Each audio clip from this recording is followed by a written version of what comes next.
Salut à tous, bienvenue dans cette nouvelle vidéo de la chaîne Les Comics pour les nuls. C'est l'été, j'avais dit que je ferais peut-être pas de vidéo, c'était un peu la surprise, mais voilà, je voulais vous faire une petite vidéo hors série aujourd'hui rapidement pour vous expliquer un peu où j'achète mes comics. Parce que je me suis dit que mois après mois, je vous présente comme ça des comics sur la chaîne et que peut-être la question vous est venue, mais où est-ce qu'il achète tout ça? Comment il fait pour trouver les comics VO facilement en France? Et bien aujourd'hui, je réponds à tout ça. On va commencer tout simplement par la VF, et c'est ce que vous avez, je pense, le plus de facilité à trouver, ce qu'on a généralement le plus de facilité à trouver. Et d'abord les kiosques. Alors voilà, là j'ai pris Iron Man numéro 14, qui est sorti ce mois-ci, c'est la couverture B, j'ai pris cette couverture parce qu'elle est plutôt cool. Où est-ce que j'achète les kiosques? Les kiosques, que ce soit Panini ou Urban, donc Marvel et DC. Principalement, et ça va être la boutique de prédilection pour un peu tout ce que je vous présente aujourd'hui, principalement à la boutique Comic Zone. Alors moi je vais vous parler des magasins à Lyon, puisque je suis lyonnais, j'achète mes magasins sur Lyon. À la rentrée je serai à Paris, peut-être que j'aurai l'occasion de vous faire du coup une vidéo sur les magasins parisiens, mais là c'est les magasins lyonnais. Donc les kiosques en VF, je les achète principalement chez Comic Zone qui se trouve au 320 rue Garibaldi à Lyon. Et donc j'achète tous les mensuels Urban et puis une bonne partie des mensuels Panini chez Comic Zone. Si par hasard, enfin si j'ai pas le temps ou pas l'occasion d'aller chez Comic Zone, parce que j'habite quand même pas très près, j'ai pas encore le permis, etc., je peux aussi les trouver à la librairie Glénat, au centre commercial de la Pardue, dans la tour Oxygène. Ils reçoivent tous les kiosques en VF également. Il y a un vendeur spécialisé comics qui est très sympa.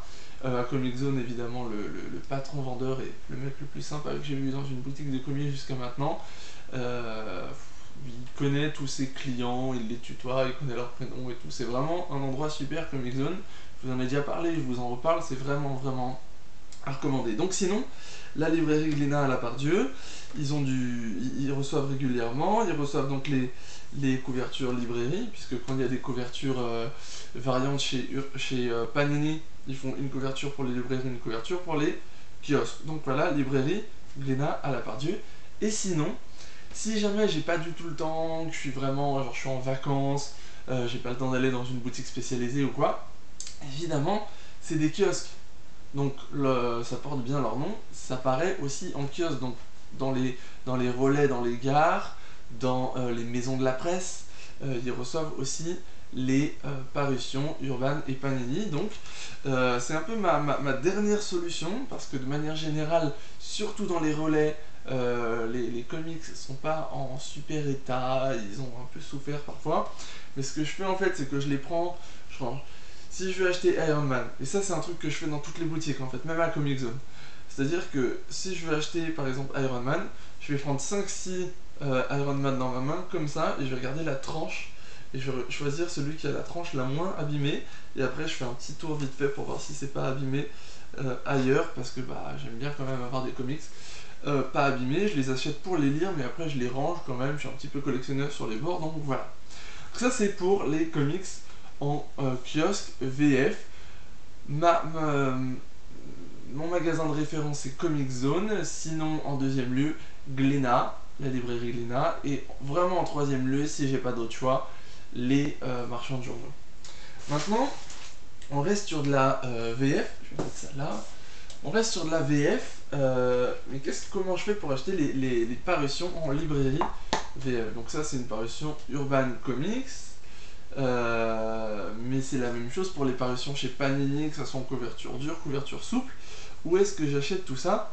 Encore une fois, mon premier endroit où je vais aller d'instinct, c'est Comic Zone, qui reçoit tout ce qui concerne les comics en VF et aussi en VO, on en parle juste après. Donc voilà, bah ça vient par exemple de chez Comic Zone. Le Geoff Johns présente Green Lantern tome 5, c'est pas l'objet, mais voilà, donc Comic Zone, encore une fois. Encore une fois, en deuxième lieu, la librairie Glénat, puisqu'ils reçoivent tout ce qui concerne les comics en VF, et en fait pas uniquement comics, puisqu'ils sont spécialisés bande dessinée en général, là où Comic Zone n'est que comics.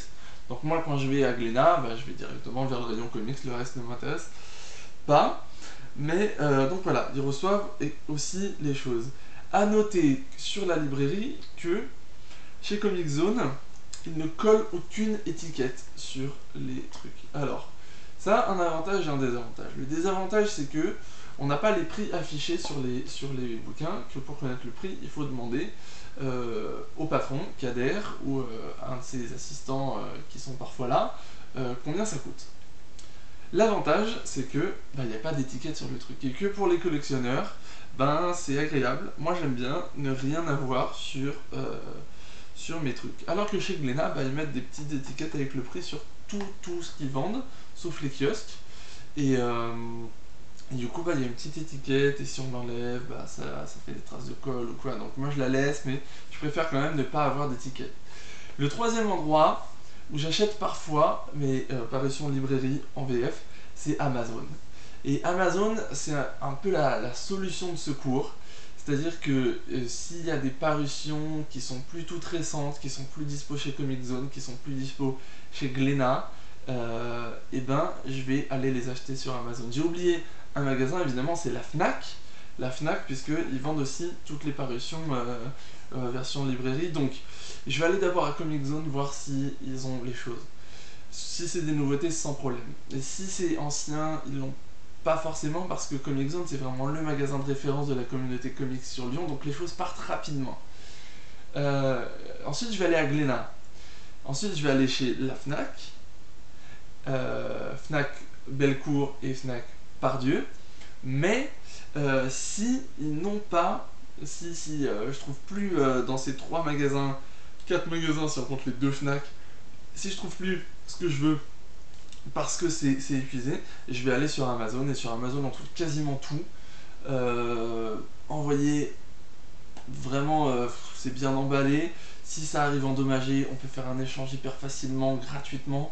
Et vraiment Amazon c'est pratique quoi. Je veux dire, ouais, il y en a qui disent que ça tue les petits libraires, etc. Mais parfois c'est le seul accès. Et donc voilà, c'est ma solution de secours. Je préfère aller dans mon magasin de comics, acheter mes comics, discuter avec le vendeur. Mais si je peux pas, je vais acheter ça sur Amazon. Je vais vous parler vite fait des comics d'occasion parce que ça m'arrive aussi parfois d'acheter des comics d'occasion. J'avais pas prévu d'en sortir un, mais je peux vous en sortir un hyper facilement. Là, c'est le tome 1 de Blackest Night. Celui-là, j'ai acheté d'occasion. Et en fait, mes comics d'occasion, la plupart du temps, j'achète ça chez à la librairie Gilbert Joseph. Il y en a 2 à ma connaissance à Lyon. Il y en a une qui est Place Bellecour. Et puis il y en a une autre qui est dans le nouveau centre commercial du Carré de Soie, Vaux-en-Velin. Et c'est vraiment sympa quoi. Voilà, celui-là je l'ai eu en gros à moitié prix parce qu'il est d'occasion. Alors il est un peu abîmé sur les bords et tout, mais voilà, c'est l'occasion d'avoir des comics un petit peu moins chers. Et puis pour les kiosques d'occasion, quand je me suis mis à lire les kiosques, j'avais pas mal de retard. J'avais en gros 1 an de retard sur les parutions d'ici, donc j'ai voulu tout récupérer. Et pour ça, je suis allé sur Price Minister et j'ai trouvé la plupart des comics. Alors ouais, il y en a qui sont un peu gavés, c'est-à-dire que j'ai dû payer je crois 15 € pour avoir le premier tome de Batman Saga. Le premier numéro de Batman Saga, donc c'est un peu plus cher que normal, mais bon, voilà. Price Minister, c'est intéressant. eBay aussi, j'en ai acheté quelques-uns sur eBay. Donc voilà pour la VF. Je lis aussi de la VO parce que j'ai un niveau d'anglais suffisant. Je sais que c'est pas forcément le cas de tout le monde, mais j'ai un niveau d'anglais suffisant et je lis en VO en fait uniquement des séries qui sont pas disponibles en VF. Je préfère quand même lire en VF. Et donc en VO, on achète, et je vais faire dans l'ordre inverse, il y a ce qu'on appelle des TPB, c'est les trade paperbacks, c'est l'équivalent des parutions librairie en français, c'est-à-dire que en anglais, les comics paraissent d'abord en single, des trucs comme ça, un numéro, où il y a un seul numéro dedans, les singles je vous en parle juste après. Ensuite ils paraissent en TPB, c'est-à-dire trade paperback, c'est des trucs souples, et ensuite ils paraissent en hardcover, en couverture dure. Donc les hardcovers sont évidemment plus chers que les TPB, et lorsque j'achète des recueils de plusieurs épisodes, j'achète en trade paperback. Celui-là, c'est le tome 4 de Teen Titan. Et je vais finir la série Teen Titan avant de m'attaquer à la nouvelle série New Teen Titan qui prend, et là je vais l'acheter en single. Donc ça, où est-ce que je l'achète? En priorité, comme d'habitude, chez Comic Zone, puisque Comic Zone reçoit aussi toutes les parutions en VO. Ensuite, je vais aller, si je trouve pas chez Comic Zone, je vais aller sur Amazon. Encore une fois Amazon, parce que Amazon reçoit également, puisque Amazon c'est international, mais sur Amazon France, on peut commander sans avoir des frais de port extraordinaires, sans que ce soit de l'export. On peut commander les TPB américains, et ils arrivent rapidement. En fait, ils ont du stock, hein. Donc on peut avoir la livraison, si vous êtes client premium, vous pouvez avoir la livraison en un jour sur ces trucs aussi. Et puis en dernier lieu, je vais sur un site dont je vais vous parler plus longuement, bien plus longuement, quand je vais vous parler des singles juste après. C'est Midtown Comics. Midtown Comics, en fait, c'est un magasin, c'est un comic shop qui est à New York et qui a un site sur lequel on peut commander des choses, et je vous en parle juste après. Et donc voilà, 3 magasins en gros pour ça. Comic Zone, Amazon, Midtown Comics, mais pour les Lyonnais, en priorité Comic Zone, quoi, parce que ils les reçoivent, ils ont un petit stock quand même là-dessus, et puis on a les conseils, toujours les super conseils de Kader, le patron de la boutique. Donc voilà. Et puis le plus gros morceau de cette émission spéciale hors série, ça va être les singles. Les singles, c'est voilà, je m'y suis mis parce que j'aime bien quand même lire, être pas en décalage avec ce qui se passe aux États-Unis. Parce qu'en fait, quand on lit en VF, on est quand même vachement en décalage. Les parutions sont décalées de plusieurs mois, le temps d'être traduit, etc. Et donc, c'est cool parfois de lire les séries en même temps que le public américain. Donc je me suis mis à quelques séries comme ça. Donc il y a Rocket Raccoon, Legendary Star-Lord qui vient de commencer, il y a Aquaman and the Others dont je vous ai déjà parlé, et puis là je me suis mis aussi à Grayson, je vais me mettre au New Teen Titan, New Suicide Squad, et puis je crois que c'est tout. Mais et puis Spider-Man 2099, même si ça a été annoncé comme publié en français bientôt, je pense que je vais continuer. Donc voilà, ça fait quelques petites séries que je lis et où je suis en synchro avec les États-Unis. Donc pour acheter ça, encore une fois Comic Zone. Comic Zone, mettez-vous ça dans la tête, tout ce qui est relatif aux comics, Comic Zone le reçoit. Et donc ça c'est super. Donc premièrement, je vais aller là-bas. Ils reçoivent toutes les semaines les nouveautés des États-Unis. Deuxièmement, et c'est vraiment les deux seules occasions que j'ai pour les comics en fait, c'est Comic Zone et Midtown Comics, dont je vous parlais juste avant. Pour les comics récents. Si vous voulez de la variante cover, en fait, vous allez avoir une solution en France. Je vais juste ramasser un comics qui est tombé là, ça me chiffonne depuis tout à l'heure, en plus je vais vous le montrer après. Voilà. Si vous voulez de la variante cover qui viennent de France, qui vous soit expédiée de France sans des frais de port énormes, vous pouvez aller sur le eBay de Pulps Comics. Pulps, c'est un magasin qui vend c'est un comic shop parisien, et donc ils mettent chaque semaine des variantes cover en ligne. Les variantes cover, c'est des couvertures alternatives, le contenu du comics ne change pas, seulement le dessin. Et je vous avais déjà parlé de cette couverture que j'ai eue sur Pulps Comics pour 10€, il me semble 10 ou 15, et j'étais vraiment content à l'époque de pouvoir avoir une variante cover. Mais c'était avant que je découvre en fait Midtown Comics, le site de Midtown Comics, où c'est très intéressant, et je vais vous expliquer pourquoi. Parce que Midtown Comics non seulement reçoit les parutions régulières, c'est un magasin à New York, donc qui reçoit les parutions régulières, mais également puisque c'est un gros magasin, avec beaucoup de clients certes, mais quand même très gros magasin, c'est plus facile de trouver des anciens numéros, comme ce numéro de The Amazing Spider-Man numéro 700. C'est un numéro qui est paru il y a un bon moment maintenant, c'était juste avant Superior Spider-Man. C'est le numéro où euh, Peter Parker dans le corps du Docteur Octopus meurt, et donc le Docteur Octopus reste seul maître du corps de Peter Parker. C'est un numéro spécial avec beaucoup de pages, etc. Et donc il ne restait pas toutes les couvertures, évidemment, puisqu'il y a eu plein de couvertures variantes, mais j'ai pu avoir cette couverture, que je trouve plutôt cool, dessinée par Humberto Ramos, et donc voilà, j'étais content. Ils ont aussi, également, toutes les variantes cover. Puisque, en fait, le principe des variantes cover, la plupart du temps, c'est que on vous envoie cette variante pour tant de comics commandés. Et comme c'est un très gros magasin, ils commandent énormément de comics, donc ils ont toutes les variantes. Et par exemple, ils ont tous les selfie variantes de chez DC Comics, où c'est les variantes qui sont en cours ce mois, où en fait c'est des couvertures où les héros font des selfies sur la couverture. Donc ça c'est la couverture de Earth 2, j'en ai eu d'autres et je vais en commander d'autres. Ils ont eu aussi toutes les couvertures 3D du Villains Month, par exemple celle-ci avec Parasite qui est en 3D et qui bouge. Et puis ils ont eu surtout toutes les couvertures variantes de Amazing Spider-Man numéro 1.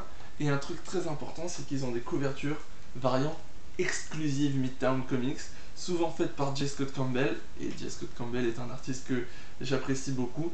Par exemple, celle-là, qui fait partie d'un triptyque de 3 couvertures, et maintenant j'ai les 3. Donc je vous montrerai ça quand je ferai la présentation de ma collection comics. Et puis aussi, voilà, par exemple les variantes Baby par Scotty Young, voilà, ça c'est Amazing Spider-Man, ça c'est celle de Spider-Man 2099. Donc voilà, ça vient tout de chez Midtown Comics. Alors maintenant vous allez me dire, mais ouais, mais Midtown Comics, c'est un magasin à New York, c'est aux États-Unis, on va encore payer une blinde en frais de port. Eh ben, oui et non. C'est-à-dire que les frais de port sur Midtown Comics pourraient être envoyés dans une enveloppe, ce qu'ils appellent flat rate envelope, c'est-à-dire une enveloppe en carton de la poste américaine, comme celle-ci. Ça, c'est une enveloppe d'une commande que j'ai reçue tout à l'heure. Pour être envoyé là-dedans, ça vous coûte 25$. Et en fait, ce qui se passe, c'est que vous allez, si vous payez 25$, c'est envoyé là-dedans, donc dans une enveloppe en carton. Vous voyez qu'elle a un peu souffert.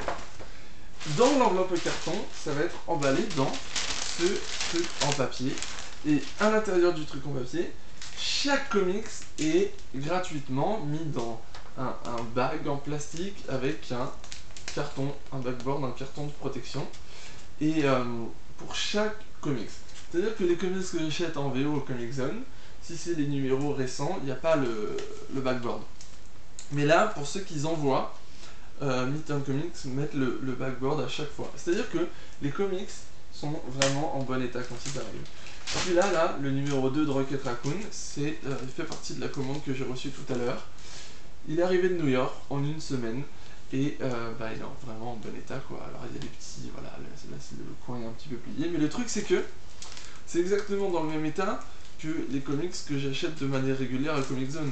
Parce que si on réfléchit 2 secondes, ça change quoi que les comics soient envoyés depuis les États-Unis à Comic Zone ou que les comics soient envoyés depuis les États-Unis chez moi? Ils vont toujours faire un voyage énorme, traverser la mer en avion, etc., etc. Donc, à un moment, ils vont subir quelques dommages pendant le voyage. Mais ils subissent aussi quelques dommages pendant le voyage quand ils sont envoyés chez mon comic shop. Le truc, c'est que, avec les frais de port, il y en a pour 25$ en enveloppe, en carton. Si on réfléchit 2 secondes, un comics comme celui-ci, il est vendu ici, le prix c'est 3,99$. Quand je vais à Comic Zone, la conversion qui est appliquée c'est 1$ pour 1€, c'est-à-dire 3,99$, ça me fait 3,99€.